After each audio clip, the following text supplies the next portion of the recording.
안녕하세요. 예, 서울시 수의사회 최영민입니다. 저는요, 1998년에 병원을 개원했어요.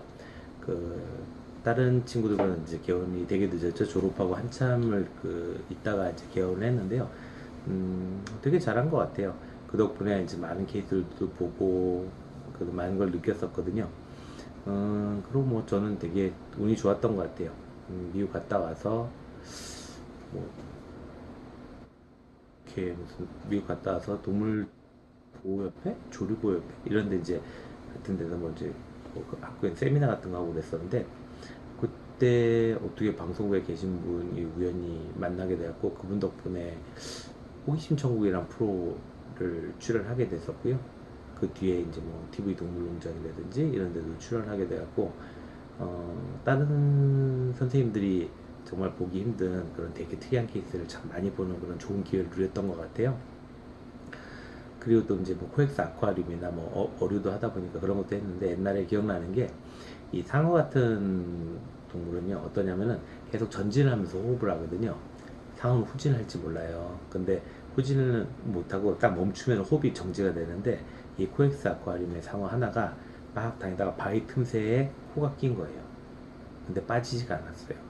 그래서 후진이 안 되니까 빠지지가 않다 보니까 숨을 못 쉬어서 사망한 그런 경우도 봤고요. 또 뭐 상어들 같은 경우는 이제 뭐 행동 풍부화, 그다음 환경 풍부화 이런 걸 해줘서 아쿠아리움에 이런 데 있으면 되게 단조롭잖아요. 그래서 이제 사람들이 우리 영화에 보는 그 철조망 같은 것들 철망을 빼서 그 안에 이제 케이지 안에 들어가서 이제 상어한테 맛있는 것도 주고 막 쫓아다니기도 하고 했는데 그때 PD 분 한 분이 그 안에 이제 자신 있게 자기가 그 스킨스쿠버를 했다 그럼 들어가서 물속에 있다가 거기서 이제 먹이를 주는 역할을 하게 됐는데 이게 실제로 상어가 와서요 그 철망에 쾅쾅 코를 부이잖아요. 정말 간담이 서늘하거든요.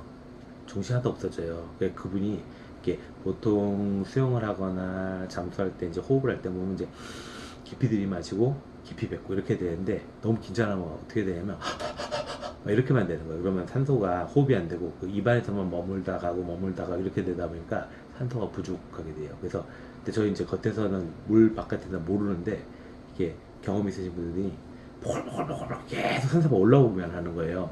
저 이상한데라고 물속에 들어갔더니 그분 거의 기절 상태더라고요. 그래서 이제 끄집어내서 그런 것들도 받고 해서 되게 재미있더니 많았던 것 같아요. 그리고 뭐 그 동물농장 덕분에 되게 제일 재밌었던 기억은 대구에 팔공산이라는 데가 있는데 거기에 호랑이가 있었어요. 간이 동물원에 있어서 그래서 이제 그 호랑이가 아프다고 해서 갔는데 생각보다 많이 아프더라고요. 그래서 이제 대구 시내로 이제 호랑이를 이동을 시키자라고 얘기가 돼갖고 이동을 시키게 되는데 보통 호랑이들이 이동하는 그 철망장은 여러분들이 기억나는 보신 것처럼 쇠사슬이 그러니까 쐐기도 이만한 되게 두꺼운 이렇게 그 케이지가 되고 이 케이지들의 특징은 뭐냐면 손으로 막 돌리면요 이 앞쪽이 줄어들어요. 그래서 보통 이제 그 케이지 안에서도 호랑이가 날뛰거나 그러면 되게 위험하기 때문에 케이지가 쭉 줄어서 호랑이가 납작하게 되잖아요. 그렇게 되면 이제 거기다가 이제 주사를 놓고 그 다음에 마취가 되는데 다시 풀어갖고 이런 식으로 하게 되는데 바로 그런 이동장이 없더라고요. 그럼 이제 호랑이 같은 경우에 되게 위험한 게 힘이 워낙 좋으니까 보통 한 200kg짜리 호랑이가요 그 앞발로 그 한 450kg짜리 말을요 목을 치면 목이 불어서 죽어요.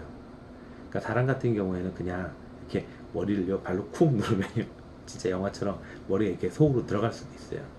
그리고 이제 호랑이과 동물들, 그러니까 고양이과 동물들 같은 경우에는 혀로 이렇게 쓱 핥으면은 이 혀가 되게 까끌까끌하기 때문에 이 껍데기 같은 게 그냥 벗겨지거든요. 그래서 사람 머리 가죽 같은 정도는요, 호랑이가 한번 쓱 핥으면은 그냥 벗겨져요. 우리 인디안 영화에 나오는 것처럼.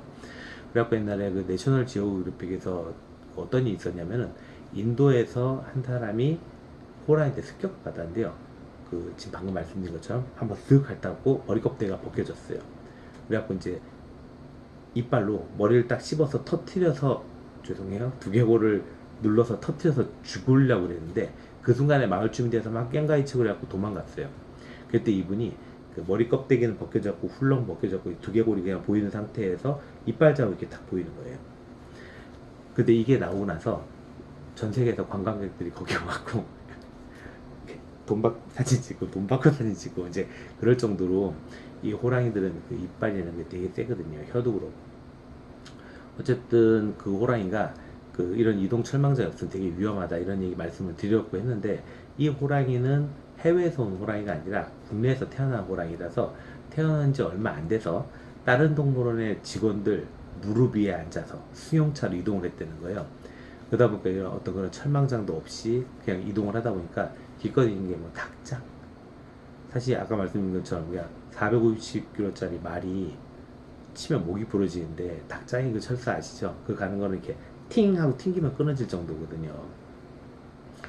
어쨌든 그러면은 마취를 잘해서 가자 라고 하면서 이제 그 혈관 주사라고 그래갖고 그 이 우리 혈관에다가 정맥에다가 그 IV 카테터라는 걸 꽂아갖고 마취약을 계속해서 끊임없이 흘려보내면 이제 마취가 계속되거든요. 그래서 그런 걸로 이제 마취를 해서 가자라고 이게 됐는데, 근데 혹시 모르니까 4달 다 묶어놨어요. 4달 다 묶을 때 어떤 게 있냐면, 4다리 중에 한 다리가 로프가 풀어지거나 이건 괜찮은데, 로프가 두 쪽이 다 풀어지잖아요. 네 중에서 그게 풀어지면 어떤 일이 벌어지냐면, 그 하나가 풀어졌을 때는 삼각형의 원리에 의해서 저희가 통제가 가능한데, 이 두 개가 풀어져 버리잖아요. 그러면은 좌우로 잡아당기면 위아래로 움직일 수 있고, 위아래로 잡아당기면 좌우로 움직일 수 있어요. 그때부터는 저희가 호랑이의 먹이가 되거든요.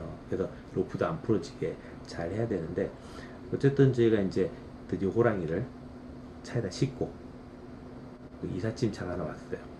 뭐 특수 그 이동용 차량이 없으니까. 그래서 거기다 싣고 마취를 잘해서 가게 되는데, 그때 803의 그 도로가 그 공사를 하고 있었어요. 이제 계속 그 비포장이 되고 덕그덕 하는데, 기 너무 덜그덕 하니까 이 꽂아놨던 IV라는 하는 그 기계가 있는데, 이 기계가 붕 뜨더니 앞에가 탁 부딪히는 거예요. 거의 딱 떨어졌는데 꺼졌어요. 고장났어요, 기계가. 근데 여기 혈관 주사를 잡아놨던 것까지 같이 다 빠진 거예요. 마취가 안 되고 있는 거죠. 그래서 이제 호랑이가 점점 잠을 깨고 있는 거예요. 근데 이게 그 이삿짐 차는요, 안에 조명 시설이 없더라고요. 그래서 이제 랜턴만 몇 개 켜고 안에 한 사람이 6명 정도가 이제 차를 타고 같이 가고 있었는데, 이제 차를 세워야 될 거 아니에요. 이제 그 PD분한테 차를 세우자라고 했더니, 이제 PD분이 앞쪽 그 운전기사분들한테 전화를 걸었는데 전화가 안 되는 거예요. 아마 이게 앞쪽 기사분들이 그 핸드폰을 진동을 해놨었는가 봐요. 근데 이게 길이 너무너무 덜커덕거리니까 핸드폰이 하나도 안 울리는 거죠. 그래서 이제 계속 전화 통화를 하고 있는데, 제가 봤는데 그 와중에 로프 하나가 풀어져 있어요. 발이. 그리고 하나가 반쯤 풀어져 있어요. 그래서 제가 저거까지 끌어지면 우리가 죽을 수 있는데? 라고 말을 했는데, 그와 동시에 PD분은 절망적으로 계속 연락이 안 돼요 라고 얘기를 하는데, 제가 이 로프까지 끌어지면 우리가 죽는다 라고 얘기를 했는데, 갑자기 한 분이 자기 살아야 된대. 그러면서 사람들을 호랑 앞에 던지는 거예요. 막. 아마 그분 생각은 그 호랑이가 몇 명 먹고 나면 자기 안 먹을 거라고 생각하신 것 같아요. 그러면서 자기는 가을에 결혼하신다는 거예요. 이 안에 트럭 안이 완전히 아비규환이 된 거예요. PD분은 촬영 못하고, 그 다음에 한 명은 거의 미쳐갖고 막 호랑이한테 막 사람을 던지지, 자기는 가을에 살아야, 뭐 결혼에 살아야 된다고 그래. 뭔 말 한지도 모르겠는데 막 호랑이 앞에 하여간 사람을 던지고 있었어요. 그러니까 안 던져지려고 막 다 벽에 붙어있고 막 난리가 났거든요. 근데 호랑이 계속해서 이제 마취가 깨고 있어요. 호흡소리가 계속 크게 들리니까 이분은 이제 더 거의 완전히 그 정신이 이상해야 되더라고요. 그래서 저희도 이제 정신도 거의 잃었죠. 무서우니까. 그래서 제가 이제 옆에 그 인턴이 있었는데, 인턴 보고 야 주다 여기서 가라고 했는데, 인턴이 안 돼요. 저보고 가라는 거예요. 호랑이 계속 꾸물럭꾸물럭 하고 있는데, 이게 마취가 돼 있을 상태에서 막 깨고 있을 때가 제일 무섭거든요. 그때는 그 제정신이 아니기 때문에 아무리 순한도 호랑이도 아주 공격적으로 바뀔 수가 있고, 공격적인 애들은 도와할 수 있죠. 그래서 이제 어쨌든 예측이 안 되는 그런 상황이기 때문에 그 우리 인턴은 안 간다고 그러죠. 제가 이제 막 있는 대로 마취를 그냥 뽑아서 막 기어갔어요. 기어가서 이제 주사를 딱 놨거든요. 정말 다행히 마취가 되긴 했어요. 근데 마취약을 너무 많이 썼는가 봐요. 저기다가 호랑이가 숨을 안 쉬어요. 왜냐면 체중이 뭐 계산날 틀면 거예요. 너무 정신이 없으니까. 이번 호랑이 숨을 안 쉬니까 CPR 해야 되거든요. 이제 응급 호흡 같은 거 하는데 가슴을 막 누르고 이제 혀가 말리니까 혀를 잡아 뽑아야 되는데 혀를 잡아 뽑으라고 했는데 아무도 안 하는 거예요. 그 아까 그 호랑이 혀가 너무 까칠까칠해서 머리 껍데기가 벗겨진다. 이걸 계속 기억을 하고 계신 거예요. 아무도 안 해. 그냥 옆에 있는 사람한테 잠바 벗으라고 잠바를 벗어서 잠바로 혀를 다 둘둘 다음에 뽑고 막 CPR 했어요. 그렇게 한 몇 분이 지났는데 결국은 호랑이가 하더니 숨을 쉬더라고요. 그때 제가 첫 번째 한 게 뭔지 알아요? 야, 마취 어딨어? 우리 죽을 것 같으니까. 하여간 그 우여곡절을 겪으면서 근데 다행히 그때쯤에 이제 그 PD분이 뒷차에 따라오던 그 다른 PD분들한테 전화하니까 이 뒤에 있는 차가 저희 가는 차 앞을 막아버렸어요. 차가 섰고 다시 마취를 했고 해서 정말 간신히 살았었죠. 이게 뭐 동로제 방송에 나간 적도 없고 나갈 수가 없잖아요. 아무도 안 찍었으니까. 근데 정말 그 되게 겁났던 그런 경험인데 어떤 그런 경험을 해볼 수 있다는 게 물론 일상생활을 살면서 그런 경험을 한다는 건 되게 무섭긴 하지만요. 어쨌든 그런 경험을 할 수 있었던 거는 수의사로서도 되게 귀중했던 경험인 것 같아요. 뭐 여러분들 잘 모르시겠지만 예를 들어서 뭐 야생동물들 이런 동물들을 이제 저희가 마취하거나 검사를 할 때는 시간이 되게 제한적이에요. 그 시간 안에 마취가 된 그 짧은 시간 안에 그 동물의 모든 걸 다 정보를 다 받아야 돼요. 혈액 검사도 해야 되고요, 체중도 재야 되고, 뭐 치아 상태도 보고, 뭐 관절 상태가 어떤지, 그러니까 그 나이 또래 이 동물은 평균적인 건강 상태가 어떤지 이런 것도 이제 보통 파악을 하게 되는데 보통 이제 그 옆에다가 모니터링 장비를 붙여놓으면 지금 현재 마취가 잘 되고 있는지 안 되고 있는지 이런 걸 보게 되거든요. 근데 이 야생동물이다 보니까 저희가 보통 마취약을 투여할 때 대충 딱 보고 여기 몇 킬로 정도 될 것 같아 라고 예상하면서 마취총을 쏘게 되거든요. 근데 이게 참 되게 힘든 게 건강 상태가 정상적일 때는 그 마취약이 정상적인 양이 들어가기 때문에 맞아요. 왜냐하면 이제 훈련을 잘 받으면요 눈대중으로도 이 체중을 거의 체중계만큼 맞춰낼 수 있거든요. 훈련을 잘 받은 분들은. 근데 문제는 건강 상태가 나쁘잖아요. 똑같은 체중인데도 여기서 몸이 아픈데요. 마취약을 세게 맞았다 생각해 보세요. 죽어요. 그래서 저체중인 것 같은데? 라고 생각해서 마취약을 쐈는데 건강 상태 한번 죽고요. 그 다음에 지나치게 건강했어요. 마취가 안 돼요. 그러면 알딸딸 하면서 막 주변에 있던 사람들 오히려 공격을 하는데 아까 말씀드린 것처럼 제정신이 아니기 때문에 너무너무 무섭게 공격을 하거든요. 그래서 이 야생동물을 진료하는 건 되게 위험하고 그런 일인데 어쨌든 저희가 이제 보통 그렇게 될 때는 어떠냐면 그 사람들이 여러 명이 둘러서서 할 때 미리 그 준비를 해요. 그 한쪽 방향으로 다 도망을 갔잖아요. 만약 그럼 한꺼번에 다 몰살당할 수가 있기 때문에 미리 동서남북을 나눠요. 한 두세 명, 열 몇 명 정도 있으면 한 서너 명씩 해서 넌 동쪽, 넌 서쪽, 너 남쪽, 북쪽으로 해서 사방으로 도망을 가는 거예요. 미리. 그러면 사람이 공격을 당하는데도 그 중에 한 무리만 공격을 당하잖아요.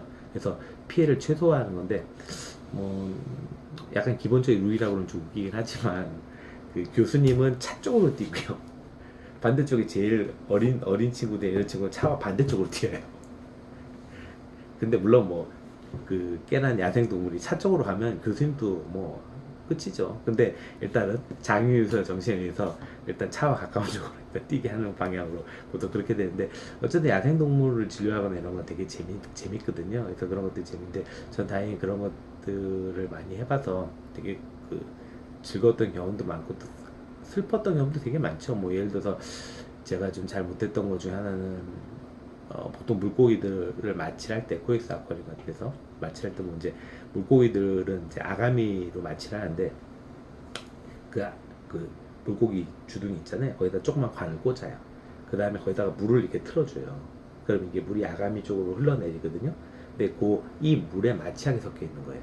그럼 마취약이 아가미로 돼서 배가 마취가 되고 그 밑에는요 그렇게 그냥 물이 똑똑똑 떨어지는 걸 받는 게 있어요. 그러면 이 물고기가 위에 있고 아가미에서 떨어진 물을 다시 밑에 고이게 되거든요. 그럼 고인 물을 다시 돌려요. 이렇게 펌프로. 그럼 계속해서 마취가 되거든요. 그런 식으로 하는데 제가 실패했던 게 고대 폐허라는 게 있는데 얘는 폐로 숨을 쉬어요. 물을 계속 집어넣어. 애가 죽었어요.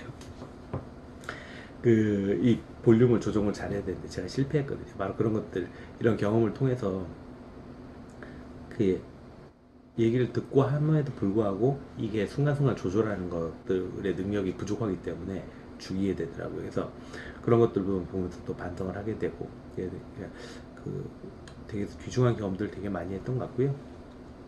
그 저희 병원은 지금 보면은 사실은 뭐 일반적으로 보통 병원들이 개나 고양이들을 주로 진료를 많이 하게 되는데, 저희 이제 개나 고양이도 하지만 그 외에도 사람을 제외한 모든 동물들을 실제로 진료하는 그런 병원인 것 같아요. 그래서 그 진료가 되게 재밌고 지루할 틈이 없거든요. 뭐 예를 들어서 뭐 달팽이 있잖아요. 달팽이가 이제 껍데기에 깨지면 그 달팽이가 자기 집이잖아요.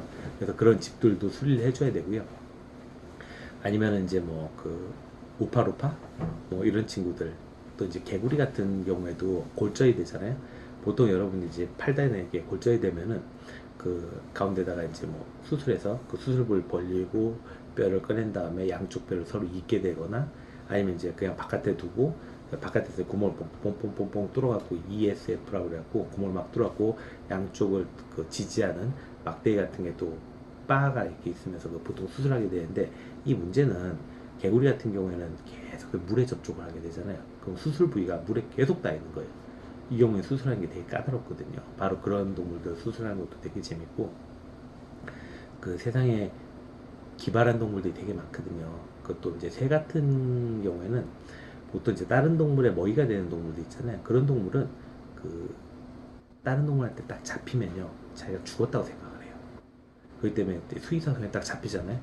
그러면 어 왜? 다른 동물한테 딱 잡혀서 못 움직이잖아요. 그럼 그때는 죽을 때인데 바로 그럴 때 극심한 공포를 해서 그냥 죽어요. 결론 뭐냐면 그냥 새가 진료하고 왔어요. 그래서 그래 안녕 하고 딱 잡았는데 죽어요. 어이없죠. 그게 바로 그런 것들. 그래서 이런 것들조차 이제 저희가 그 되게 돌봐야 되는데, 저희 가끔 이제 의사분들이랑 얘기할 때 되게 재밌는 게 그 서로 이제 진료하는 부분들이 다르잖아요. 사람은 그 인이분들은 사람을 상대로 이렇게 전문적으로 진료하시는 분이고, 저희 이제 많은 동물들 진료하다 보니까 이게 동물은 분명히 다른데, 아주 옛날에는 사람을 진료하거나 동물을 진료하거나 이게 한 마을에서 그런 걸 할 수 있는 사람이 극소수였기 때문에 그분들이 다 했어요. 그러다가 이제 산업혁명이 일어나고, 그다음에 뭐 사람들이 도시에 살고 뭐 이런 식으로 막 쪼개지다 보니까 사람을 진료하는 사람은 의사, 동물 진료하는 사람은 수의사, 이런 식으로 이제 점점 쪼개지게 됐거든요. 쪼개지게 되면서 이제 서로 그 다른 경험을 가지고 진료를 하게 되는데, 이게 쭉 요새 만나서 얘기를 해봤더니 그게 같은 거네? 라고 생각이 드는 거예요. 왜? 바로 그 극심한 공포에 시달리던 새들이 그냥 뭐 저희 손 앞에서 죽거나 이런 게 사실 사람도 있거든요. 사람들도 극심한 공포, 극심한 스트레스 이런 거 받으면 심장 질환 같은 걸 많이 죽게 되는데, 바로 동물에서는 이미 예전부터 하고 있었던 거예요. 뭐 아니면 예를 들어서 뭐 요새 뭐그 항생제를 너무너무 많이 써서 뭐 위장이나 이런 데 문제가 생기신 분들은요, 그 안에 장내에 뭐 어떤 유산균총이나 장내 미생물총이 없어요. 그럼 어떻게 하면 정상적인 사람의 대변을 먹여서 혹은 대변을 그 가지고 이제 치료를 하게 되거든요. 근데 이게 아직까지도 완전 확립이 된 치료법이 아닌데요. 문제는 이미 자연에서는 그런 방법들 예전부터 쓰고 있었다는 거예요. 토끼나 이런 애기들은 그 자기 변을 자기가 먹거든요.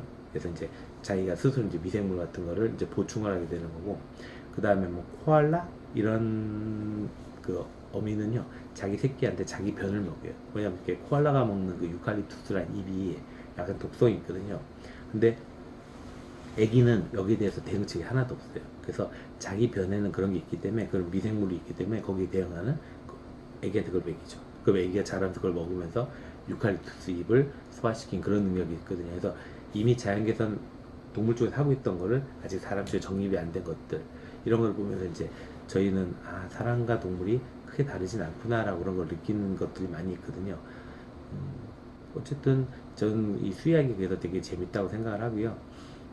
이런 다양한 동물들을 진료할 수 있는 게 저는 되게 행운이라고 생각해요. 그래서 지루할 틈도 없었고, 또 그런 것도 공부하는 것도 되게 재밌어요. 왜냐하면 이게 동물의 종류가 다를 때마다 그 공부하는 방식이 되는 게 되게 많이 다르거든요. 예를 들어서 뭐 그 뱀은요, 폐가 두 개이긴 하지만 실제로 폐는 거의 하나밖에 없어요.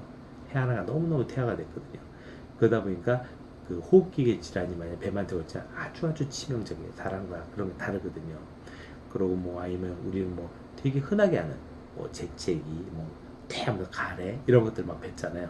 파충류나 이런 동물들은 횡격막이라는 게 없어서 이거 못하는 거 아세요? 그래서 얘들은 우리가 뭐 재채기나 뭐 호흡기 있을 때 뭐 가래도 뱉고 이런 게 하면서 이제 많이 좋아지는데 파충류는 그게 안 돼요. 그렇기 때문에 파충류한테 호흡기에 질환이 걸리면 아주 치명적이거든요. 바로 그런 동물의 종류가 다름에 따라서 진료 방법이 다른 것들 이런 것들을 하나씩 알아가거나 그걸 실제로 하는 건요 너무너무 재밌어요. 그래서 저는 그 수의사를 하면서 되게 너무너무 재밌다. 사람 빼놓고는 다 진료할 수 있고 물론 되게 위험할 때도 많죠. 뭐 뱀한테 습격을 당할 수도 있고 뭐 아까 말씀드린 것처럼 뭐 사자나 호랑이한테 시달릴 수도 있고 그렇긴 하지만 그들을 살려줄 수 있는 것도 저희밖에 없잖아요. 그래서 저는 이게 너무너무 흥미롭고 재밌는 직업이라 생각합니다.